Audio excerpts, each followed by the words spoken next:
Hey guys, welcome to the start of a new weekly reading vlog.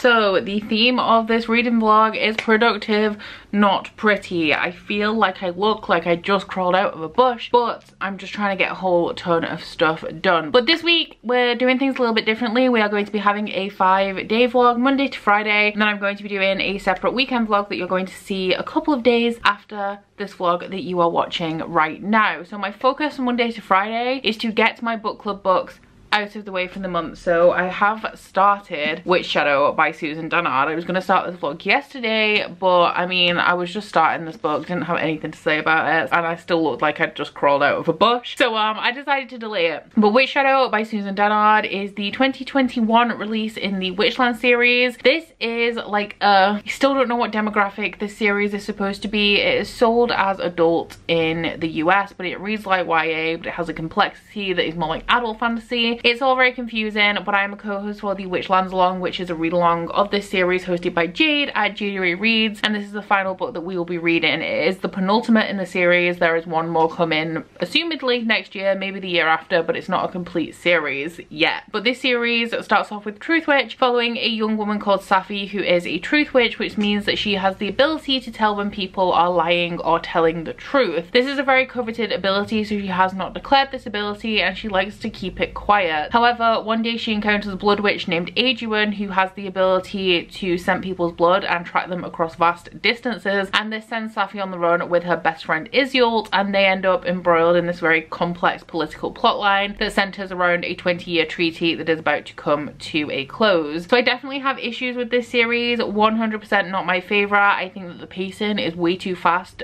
for the level of complexity within the politics especially, but also a little bit within the magic system, and I also find the combination of the two to be incredibly jarring. Blood Witch, technically the book before this, was my favorite book in the series, but I just expect a lot more from a fantasy series at that stage in the series. So it is my lowest rated overall, and one of my main problems is that we have a whole host of unreliable narrators who all believe different things about the events that are happening in this series that is essentially to the limits of their knowledge. And what I'm really wanting from Witchshadow is for all of these characters to come together and iron out everything that they know about the plot and kind of build a foundation going into the final book in the series. Now that is something I actually wanted from Blood Witch, but we didn't get it in Blood Witch. All of these characters are still separated. It's beginning to get a little bit tedious, especially through the events of Blood Witch, where there were just so many near misses where characters were in the same locations and just not finding each other. But I'm hoping that that at least is going to be resolved in Witchshadow. I've also heard, all I've heard about this installment is that we are going to get some answers and some pretty big things happen, so I'm definitely looking forward to that, and I'm hoping that I enjoy this one. I really am hoping that I am going to. So I'm only 80 pages into it so far. I'm aiming to read 2 books in this vlog, and I am a little bit behind. I wanted to be around the page 170 mark of this by today, so I have quite a bit on today. I'm still working. It's only midway through my work day. It's 2:30, so I'm going to go and edit all of the footage I have for my next video. I'm getting a chippy tea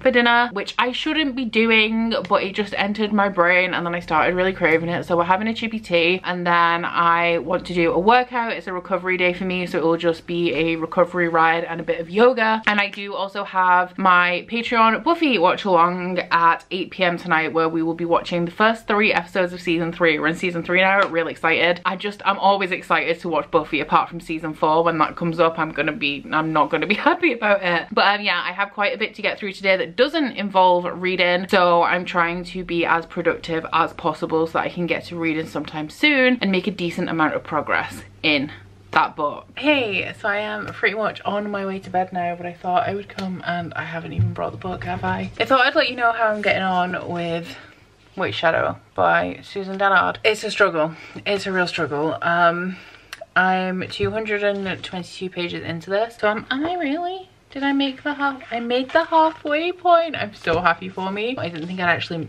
done it today. I've just done Patreon sprints with Ashley and spent an hour talking to Ashley after we ended the sprints. I'm just struggling, you know, and I don't know what it is about this book specifically that's making me struggle, because I haven't overly enjoyed, as I discussed at the beginning of this video, I haven't overly enjoyed any of the installments in this series, although I do think that the first two I enjoyed a little bit more, just because I'm getting impatient and frustrated as the series goes on. But this one, if it wasn't the last book for Witchlandsalong, and also if it wasn't for a read along, I think I would have DNF'd it around the 70-80 page mark, because it's not slow, and it's not that things aren't happening. I'm just really disinterested in what's going on, and I don't know what it is about this one. Like, I've struggled with them all, but I don't know what it is about this one that pushed me to the point where I would have actually DNF'd it. It does start in a little bit of a strange way, because everything in this series is kind of a run-on from each other. I do think that this is a series that you would benefit from reading it back to back, because you'd have less time to forget stuff, because I feel like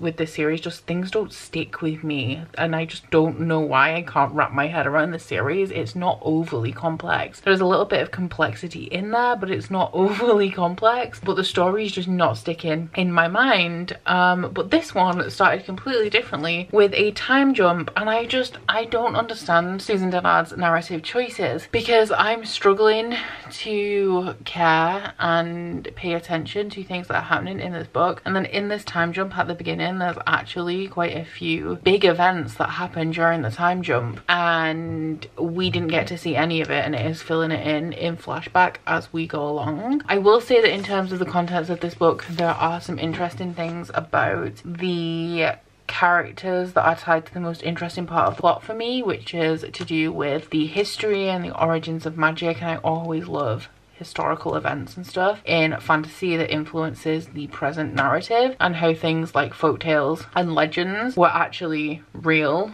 and play a part in the main story. So we are getting some of that. I do feel like I'm learning a little bit more about some of the characters and how they are tied to that past timeline, so I am really enjoying that. But aside from that, it is a little bit of a struggle. I also just feel like every time a character becomes my favourite character, Susan Dennard just removes them from the story, and I'm finding that quite upsetting, because every time I'm returning to the books there are less and less characters for me to care about, because my favourites keep being removed. But I'm hoping I can finish that tomorrow. Something that has helped me, which doesn't usually help me, I know that Jade and Ashley typically listen to audiobooks along with reading, and previously that has never worked for me. I'm somebody who likes to have multiple elements of myself occupied, so if I watch TV I normally do something with my hands, like knitting or cross stitching. So I tend to find when I listen to an audiobook and read physically at the same time, because both my ears and my hands and eyes are doing the same thing, I start to lose interest and lose focus. But I got the audiobook for this wondering if it would help me to focus more, because I found that I was just really distracted and staring into space while I was reading, and it has actually helped a lot, and I am able to consume the story better, I feel, in that way. Essentially what's happening is if I lose interest one way, then I'm catching it the other way, and I think with how I've been struggling to get the story for whatever reason it is, that has actually proved helpful to me. So if you are also reading Witchshadow or have been wanting to read Witchshadow, if you encounter any similar problems to me, then that is something that has worked, which has not typically worked for me in the past. So on that note, I'm going to bed because we are cracking on for, it's just gone 1 AM, and I do actually have to get up early tomorrow because I'm going into Hull to spend the day with Simon Savage. So I will of course take you guys along with me, but I'm meeting him at 12, and I can't remember how long it takes me to get there now, because I don't think I've driven to Hull from here. I've been where Curtis has been driving, but I don't think I've actually driven from here. I've lived here 2 years. When I tell you I don't go anywhere or do anything, I really mean it. I haven't driven anywhere. I barely even used my car. But I need to leave here at 11 AM, so I am planning on getting up reasonably early, but I have been getting up reasonably early anyway, so we should all be fine. But I'm gonna go and get some sleep, and I'll catch up with you guys at a later date. The sun is coming up again, looking like it's gonna be a problem, cause I'd be lying to you if I said this ain't a thing and I've been looking for a new one. I keep on waiting for the weekend, gonna hit you up and tell you that I want you, cause I just wanna feel like this again. Oh, oh, oh. All I wanna do is feel awesome. Yeah, yeah, yeah. All I wanna do is feel awesome. Yeah, yeah, yeah. Baby, can you make me feel awesome? Up and down, side to side, and then back and forth. Up all night again, me and you, left and right, and then whoa, whoa, oh, oh. Up and down, side to side, and then back and forth. Up all night again, me and you, left and right, and then whoa. All I wanna do is feel awesome.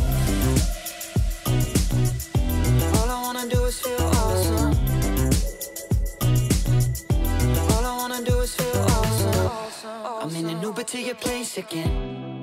Had a couple fucks but I lost them. I'm sleepwalking in the dark again. Whatever you got, baby, I want one. And now I'm fighting for the sheets again. Sleeping in your bed like I ain't got one. I just wanna feel like this again. Oh, oh, oh. All I wanna do is feel awesome. Yeah, yeah, yeah. All I wanna do is feel awesome. Yeah, yeah, yeah. Baby, can you make me feel awesome? Up and down, side to side, and then back and forth. Up all night again, me and you. Left and right, and then whoa, whoa, oh, oh. Up and down, side to side, and then back and forth. Up all night again, me and you. Left and right, and then whoa. Hello, good morning. So last night I finally finished Witchshadow. I don't have the dust jacket on. I took it off last night because my rings were scratching the foil on it and I can't be bothered going getting it. But I finished Witchshadow and I gave it 2 stars. I just really struggled with this one. I really did not like how it started with a time jump that put all of the characters in like different places than where we'd last seen them, and then there were portions in between some of the chapters that were filling in the gaps like so many days after the last book ended, building up to where this book started. But I just didn't feel like there was any intrigue in there because it was building up to things that we already knew. Now in that final build-up section there was one piece of information revealed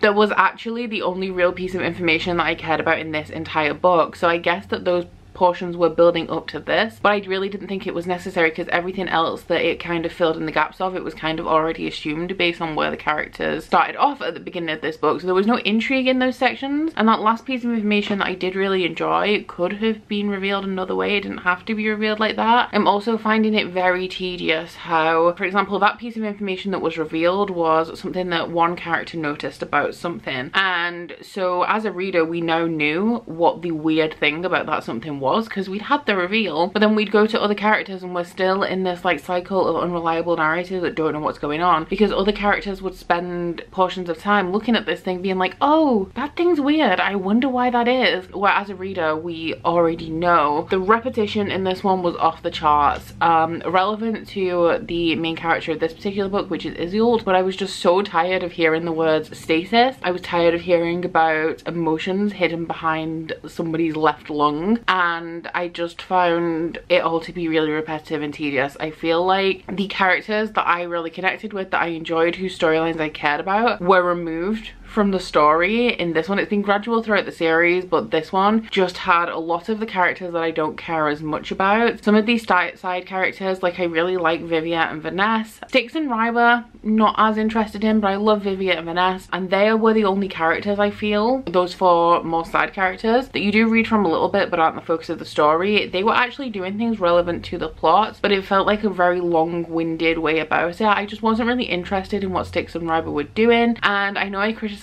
Blood Witch because we weren't following the characters who were doing the main work in the plot, but now I kind of get why, because it seems that it's really boring what they're actually doing. And Vivia and Vanessa, I enjoyed spending time with them as characters, but had no interest in what they were doing. It seemed like a very long-winded way about getting to the point that they were at, and this series feels like we are following individual characters' personal journeys while this plot happens, and it very much has the vibe of like we are following these characters who are just running around having nothing to do with the plot. Like they are key players but in a very passive way. So the only plot that any of the characters in this series have, especially in this book but throughout the entire series, is either I am running away from something or I am chasing something. So they're not going out, they're not thinking about the plot, they're not talking about the plot, they're not trying to solve the plot or progress the plot. They are just reacting to immediate things about them. So something bad will happen and they'll be on the run, and then we'll follow them throughout the course of a book where they're on the run, and by the time we get to the end, yes, things have happened, but in the next book they'll just be on the run again, or they'll be going to somewhere to find someone instead, or they'll be chasing someone else. And that is the same for every single character, and it is these side characters in this series, some of them we only see like once every 100 pages, that are actually carrying and progressing the plot. And I don't understand why I'm reading this series following these characters when they are not the ones who are actually progressing the plot. 2 stars for this one. The only thing that I did care about, that I did like about this, is that we got all of that historical stuff. You know how I said there's a historical plot line and things that went on in history that are actually influencing the current plot. We got some information on that. We got some interesting perspectives relating to that in this one, and we got that one reveal that I really enjoyed. So now there's just one character who is actually super relevant to this plot that I am interested in reading about in the final book, which I guess I am going to read now that I've made it this far, but it'll only be released like next year at the earliest. And I'm interested because I don't know what the plot of this is. Like, I know that there are so many elements going on, but because none of the characters are actively pursuing the actual plot, I don't know what the end game for this series is. I don't know what anybody's actually trying to achieve. And 4 books into a series with 1 book left, I just really don't think that that is a great thing, if I'm being honest. So I severely overestimated what I was able to do in this vlog. I wanted to read 2 books. I waded my way through Witchshadow. Oh, I will say about Witchshadow as well, if you're a fan of audiobooks, I really liked the audiobook for it, even though I didn't like the actual book. But that is it. That is all we are going to be covering in this vlog. I am about to start a little weekend vlog, something a little bit different. I'm doing a self-care vlog, which is going to be dedicated to relaxing, making myself happy and making myself feel good, and doing all the things that I enjoy to make myself feel that way, I guess. So do please stay tuned for that if you are at all interested. But aside from that, guys, I do hope you've enjoyed this vlog if you've made it this far. If you have, please don't forget to like if you liked it and subscribe if you wanna, and I'll see you guys next week. Bye! Oh, you bite your friend like chocolate. You say you'll go where nobody knows, with guns hidden under our petticoats. We're never gonna quit it, no, we're never gonna quit it, no.